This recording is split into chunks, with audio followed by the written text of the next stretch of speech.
Hello, everyone. My name is Yanai. I'm a fourth-year PhD student in Yuri's lab, and I'm really excited to tell you about how we think a virtual cell can be built using artificial intelligence.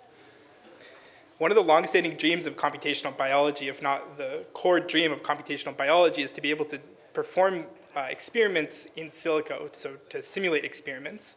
And the reason we have to do this is because cells are tremendously complex. So it's infeasible to perform wet lab experiments for all the different conditions and combinations of conditions and combinations of those combinations in the wet lab. And ideally, you want to be able to just simulate those much faster, much cheaper, and at a much larger scale on compute. So if we can move that large-scale experimentation to compute, we can use that for our large-scale data generation, and we can select only the best and most likely to succeed hypothesis to test in the wet lab for validation. However, it turns out that this is actually very difficult. So modeling biology has many different difficulties that we have to deal with when creating these models. Those difficulties include the fact that biology occurs across many different physical scales. There's many different nonlinear interactions. It's highly stochastic, and data that we generate is very noisy. That data can be generated in many different ways, but each one of those pictures of a cell or of a gene or of a tissue that we generate is going to be incomplete in some different way. So how do we approach this? Are we completely lost? Turns out that we think that using artificial intelligence and machine learning methods solves a lot of these issues, especially when we design it in a specific way. And the specific way is that we want to create a connected framework of different AI models, so foundation models or frontier scale models, that are going to simulate these increasingly complex and dynamic biological systems. How are we going to build this framework? So we can think about biology by breaking it down into three abstractions of different physical scales. So what are those physical scales? Well, the first is the molecular scale. What molecules do exist in biology that are important? Well, we have proteins, different RNA molecules, we have DNA as a whole, and we have a bunch of other kinds of molecules that are a little bit harder to model with machine learning, such as lipids or different metabolites. The next scale we have is the cellular scale. So we can think of a cell actually as a bag or a collection or a set of those molecules from the previous scale. A cell can have a certain type, like an immune cell or a neuron or a stomach cell. It can also more broadly have a state, like a cell that's dividing, or an age cell. It had some state in the past, and in the future, it's going to have some sort of different state. And the final layer of abstraction is thinking about multiple collections of cells. And so that can be cells within a tissue, and so we know that cells form these structures that span on the scale of micrometers to entire meters, or millions or trillions of cells in your entire body. And as a reference point, the human body on average has around 37 trillion cells. In addition to highly structured data sets, highly structured tissues, we also have collections of cells that are important to model from a machine learning perspective where we don't have any kind of physical connection between them. So that would be something like a blood sample where it's a disassociated set of cells. And those are also very valuable. We can, for example, predict disease state or age from those samples. How do we translate these abstractions or scales into AI or machine learning models? So for each one of these resolutions, what we're going to do is we're going to design machine learning architectures that are scalable both in their capacity to model different data and in the number of parameters, with a specific small set of inductive biases related to the biological features we're modeling, and importantly then we'll connect all those models together. So for the molecular scale, we already know that we can represent DNA, RNA, and protein individually using language modeling approaches, where the language modeling approach here is going to be to represent them as a character, or as a string of characters, where that string of characters for a protein, for example, would be a string of amino acids. And then we can perform mass language modeling, or in even some cases, causal language modeling. For the cellular scale, we can represent cells, which I'll get into more a little bit later on. We can represent them again as collections or sets of molecules, and we also have many powerful machine learning models that represent sets. And then finally, very relevant to this venue, we can represent tissues or multicellular state as graphs where we have cells as our nodes and their physical proximity to their neighbors within the actual tissue that they're sampled from represented as edges. And so our cells are going to be nodes, their neighbors are going to be connected by edges. And then what's the key motif here, the key innovation here on this work is how we actually connect all these models together in order to maximize their training data. So when we look at our cellular-based models, we say that a cell is a collection of molecules, and we use the representations that we learned from the molecules in our cell representation. And then we perform this same motif again when we look at tissues or collections of cells. What is a cell? It's its representation from the previous physical scale, the cellular scale. What is that cell? It's a collection of molecules from the molecular scale. So you can think about this kind of, if you're familiar with word embeddings, how they're used in natural language. In word embeddings, we use those for large language models as our tokenization scheme. It's a similar approach here, except in biology, our equivalent of word embeddings have much more information within them and have much more relevant properties that we can encode than a single word. Once we learn to create these representations of these different biological entities, or these embeddings, we can interact with them in a number of different ways. And so we can interrogate them using what we call virtual instruments, which should correspond to their real world equivalents in the wet lab, or different kinds of experiments that we can run in the wet lab. So we identified two key ways that we can interact with embeddings. And the first is to manipulate embeddings. And so this is really important when we start to talk about different kinds of dynamic biological functions. So how does a cell differentiate over its lifetime? How does it respond to a perturbation? We can actually abstract away the notion of the real biological entity we're modeling here and just think about it as an embedding, and then a change in that embedding space from one starting embedding space to another to a final embedding point is going to represent the dynamic system we're modeling. So as an example of that, like I said, is we can model a cell as a starting location in the cell embedding space, apply a drug to it, and then the result is the new embedding space of the cell after it's perturbed. The next virtual instrument, or the second virtual instrument, is a virtual instrument that actually gives us useful biological information or biologically interpretable information about these embeddings. So rather than just looking at a 1,000-dimensional vector, we want to be able to decode out meaningful biological properties from these representations. An example of a meaningful biological property would be, for example, looking at the embedding of a protein and decoding its three-dimensional structure of the atoms that make up that protein as a real value. Here's another way of viewing these representation spaces. So in this visualization, which is two-dimensional, but keep in mind that these representation spaces are actually many thousands of dimensions. And this is specifically for a cell representation space. We can see how useful this is when we create this abstraction looking at the embedding spaces. So when we collect new data, we can map new data to the space. I think you can see the mouse. And we can use existing points within this embedding space as references, for example, for finding similar cell types or identifying similar disease states.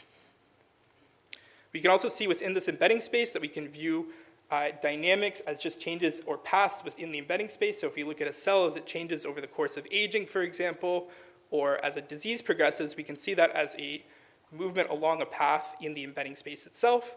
And then finally, you can see how we actually simulate really like discrete perturbations to cell systems. For example, if you were to take a drug or apply a drug to a system as just changes from one starting cell state to a final cell state, where cell state is the result of the perturbation.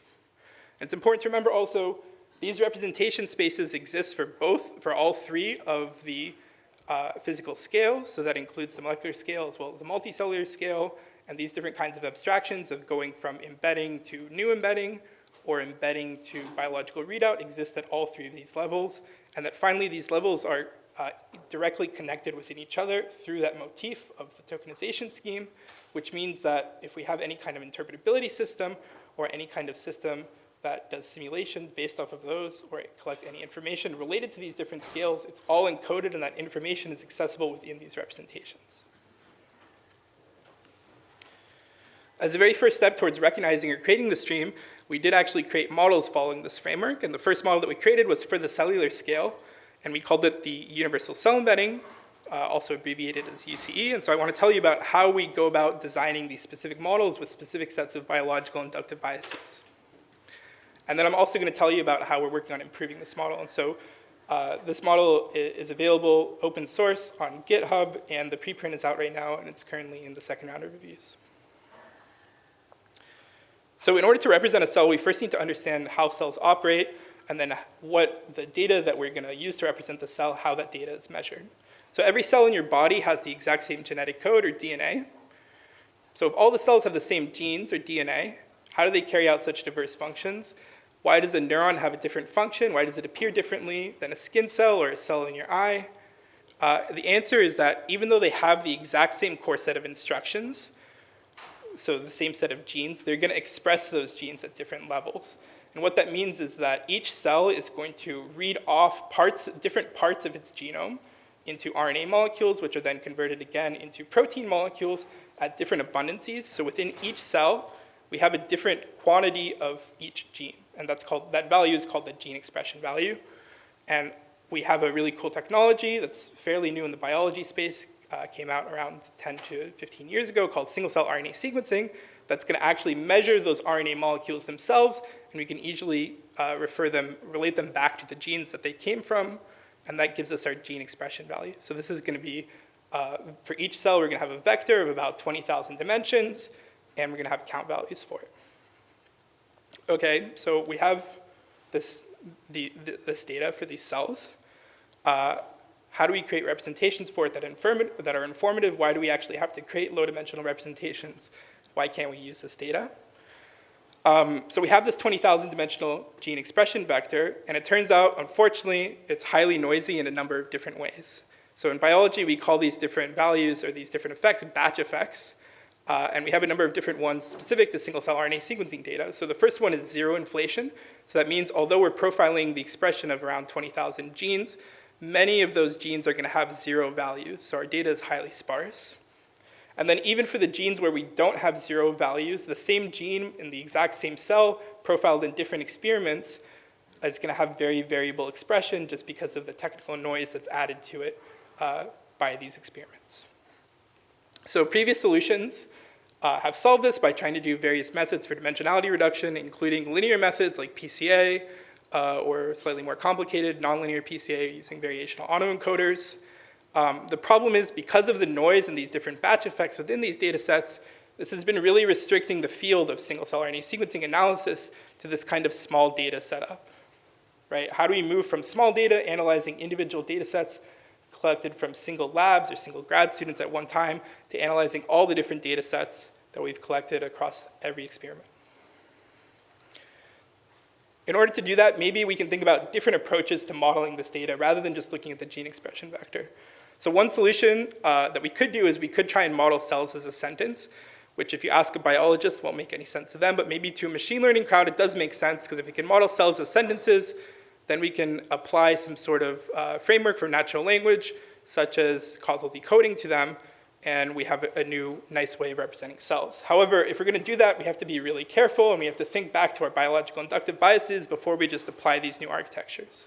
So if we're going to create a cell, if we're going to represent a cell as a sentence, how are you going to order the genes of that cell in that sentence? And the first way that we might think about doing this is by just randomly ordering the genes or using some sort of fixed alphabetical ordering. However, this is not going to add any information to the model itself, and gene names actually themselves turn out to not be informative. The second way is that we can actually just sort the expression vector, so order genes by their expression within that cell. However, this also has some pretty poor inductive biases. So given that we have count data, we have to decide how we break ties, which happens a lot with single-cell data. Additionally, if we think about the inductive bias we're adding to the model, we're assigning really high importance to the most highly expressed genes in the cell, but it turns out, unfortunately, most of the highly expressed genes in cells are not really informative for determining how the unique function of that cell. Okay, so if we can't represent a cell as a sentence, how can we represent it? Well, we can just represent it as a bag or a set, and so that just means a collection of items without any specific ordering for it. We're still able to use transformer architectures here because transformers actually naturally don't have any ordering to them, right? If we just don't add positional encodings, then it works very well as a method for encoding sets. So now the way that we model the cell is going to be basically exactly reminiscent of the way that the cell itself is measured in the wet lab, which is in the wet lab, we take a sample of the RNA molecules in the cell, and now we're going to represent that cell again as a sample of those same molecules. The final question here is, how do we connect this back to the molecular scale, right? We're working at the cellular scale, but in this virtual cell framework, we want to connect to their previous scale at the lower level of resolution. So if a cell is a bag of genes, what is a gene then? One way that we could represent a gene is by using methods that are kind of similar to word2vec, which is maybe how different word embedding models originally worked, which is based off of co-expression data, which is from different kinds of experiments, but it turns out a lot of those are very redundant. And additionally, it'd be really hard to personalize that to an individual's human genetic variation, since these are just single representations of reference genes. The second, which is really interesting work that came from another lab at Stanford, is by using large language models to summarize literature or summarize reference pages for different genes, reference web pages for different genes to create embeddings of them.